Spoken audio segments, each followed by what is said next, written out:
व्यक्ति के ज़हन में होता है।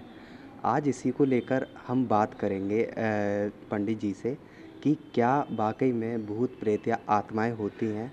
लोगों का मानना है कि ये सिर्फ़ कल्पनाएँ हैं और कुछ लोग कहते हैं कि उन्होंने ऐसी चीज़ें खुद होते हुए देखी हैं। आज इसी पर बात करने के लिए हम गीता कॉलोनी के पंडित जी कौन से आज इसी पर बात करने के लिए हम प्राचीन सिद्ध हनुमान मंदिर के पंडित जी से बात करेंगे। पंडित जी, क्या भूत प्रेत आत्माएँ होती हैं? हाँ, बिल्कुल होती हैं। ये भूत प्रेत आत्माएँ नहीं होती, जो प्रेत योनि में जो जन्म लेते हैं तो उनको नहीं मिलता। जिनकी गति नहीं होती, कहते हैं वो प्रेत योनि में ही जाते हैं। कैसे?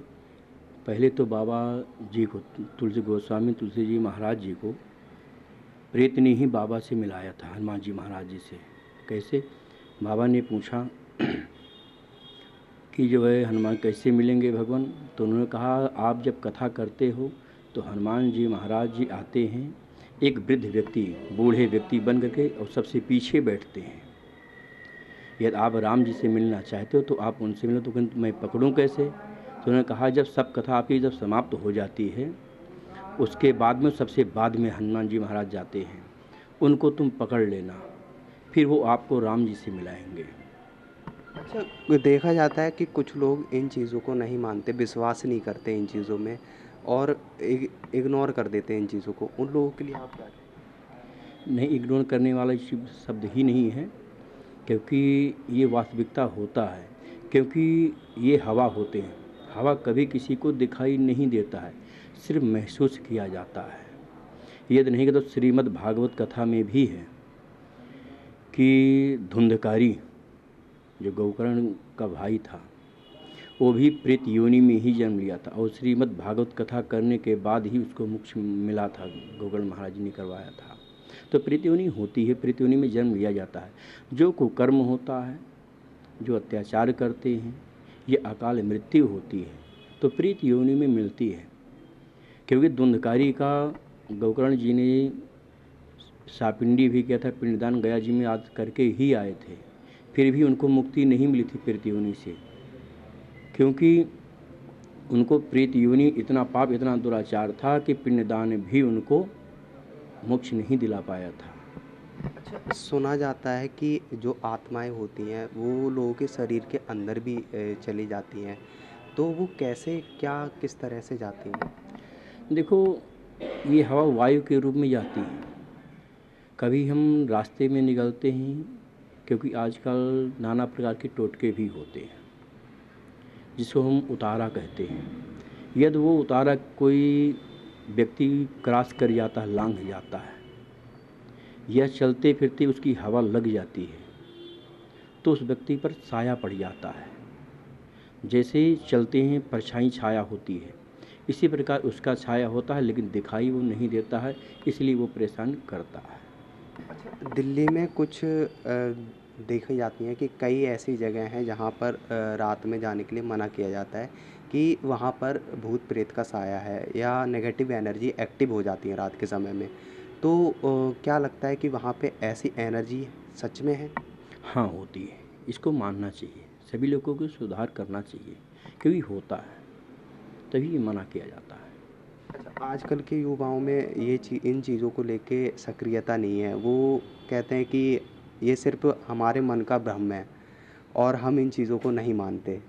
तो उनको लेके आप उन्हें क्या समझाएँगे? देखो, आज के युवाओं को तो की बात अलग है, क्योंकि यदि ऐसा होता नहीं तो हनुमान चालीसा में भी तो आता है कि नासे रोग हरे पीरा, जपंतर हनुमत बीरा, और भूत प्रेत निकट नहीं आवे, महावीर जब नाम सुनावे। यदि ऐसा होता नहीं तो बाबा जी लिखते नहीं, और बाबा से बढ़ कर के आज का युवा नहीं है कोई, उनके मुकाबले हम भी नहीं, कोई भी नहीं है। जो संत गोस्वामी तुलसीदास महाराज हैं, उनके बराबर हम लोग भी नहीं हैं।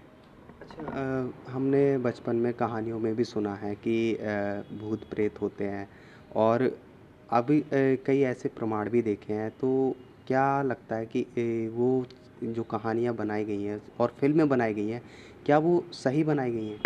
हाँ, वास्तविक दर्शाने का तो प्रयास किया है, वास्तविकता में किया है। ऐसा मानना चाहिए, मानना नहीं, ऐसा अक्सर होता है, लोगों को ऐसा होता है। पंडित जी, इसके कहाँ-कहाँ प्रमाण दिए हैं कि नेगेटिव एनर्जी और आत्माओं के प्रमाण किस-किस चीज़ों में प्रमाण दिए गए हैं? देखो, तो पहला तो श्रीमद् भागवत गीता का ही देख लो, क्योंकि इसमें दिखा देना इनको कि धुंधकारी मरने के पश्चात एक प्रेत बना था और उसे गर्मी सर्दी बरसात भूख प्यास सताने लगी। इसके पश्चात जब गोकर्ण को यह समाचार ज्ञात हुआ कि उसका भाई धुंधकारी मर गया है और उसका क्रियाक्रम भी नहीं हुआ है, तब उसने गया जी में जाकर धुंधकारी का श्राद्ध किया था। जिस तीर्थ में जाता था उसका श्राद्ध कर देता था, लेकिन कई तीर्थ करने के पश्चात भी गोकर्ण अपने घर गया और रात को सोया तो उसने धुंधकारी को कभी बैल बन जाता था, कभी हाथी, कभी भैंस था, कभी मनुष्य के रूप में देखा। तो गोकर्ण ने उससे पूछा कि तुम भूत प्रेत अथवा राक्षसों में से कौन हो? उसकी बात सुनकर धुंधकारी रोने लगा। उसमें बोलने की सामर्थ्य नहीं था, अतः वो कुछ कह नहीं सका था। तब जल छिड़कते हुए उसको गोकर्ण महाराज छिड़के तो उसने बोला, हे गोकर्ण, मैं तुम्हारा भाई हूँ, धुंधकारी हूँ। मुझे वेश्या ने फांसी लगाकर मार डाला था, इससे मुझे खाने पीने को कुछ नहीं मिलता है। मैं केवल वायु ग्रहण करके ही जीवित रहता हूँ। अतः अब तुम आ गए हो तो मेरा इस प्रेत में ही रहेंगे।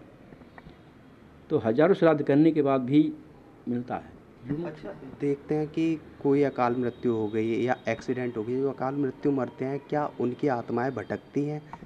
हाँ, देखो, अकाल मृत्यु जो होती है यदि उसकी गति नहीं की जाती है तो आत्माएं भटकती है, क्योंकि हमारे यहाँ प्रमाण है कि जितनी वर्ष 120 वर्ष की आयु हमारी परमायु बताई गई है, ज्योतिष हमारी बताती है, और उसमें ये भी बताया गया है कि व्यक्ति का जितनी वर्ष कम होता है, यदि मान लो 120 साल की उम्र है और व्यक्ति 60 साल पर मर हो जाता है या 80 पर हो जाता है, तो जो आयु बचा 80 पर हुआ तो उधर जो 40 साल बचा, तो 40 के चौथाई यानी 4 पंचे भी 200 साल प्रेत योनि में यहाँ रहता है।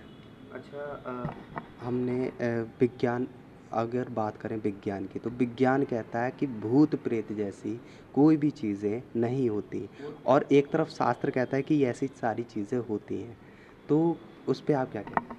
देखो, विज्ञान का उसका एक अलग तात्पर्य है, लेकिन शास्त्र का एक अलग प्रमाणित है, और शास्त्र ही वैज्ञानिक भी निकल रहा। वो कहता है कि माइग्रेन के डिसमिस होने पर जो है भय होता, भय से भूत होता है, ये भी वो कहता है, और वास्तविकता की भय से भूत बनता है। लेकिन कुछ चीज़ जो है वास्तविकता भी है कि ऐसा होता नहीं, तो व्यक्ति को पागल कर देता। तो ये थे मेरे साथ अश्विनी शास्त्री जी, जिन्होंने हमें भूत प्रेत और आत्माओं के बारे में विस्तार से जानकारी दी।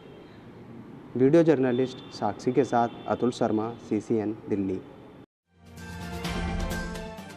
दिल्ली के इतिहास के साथ ही दिल्ली में हॉन्टेड प्लेस का भी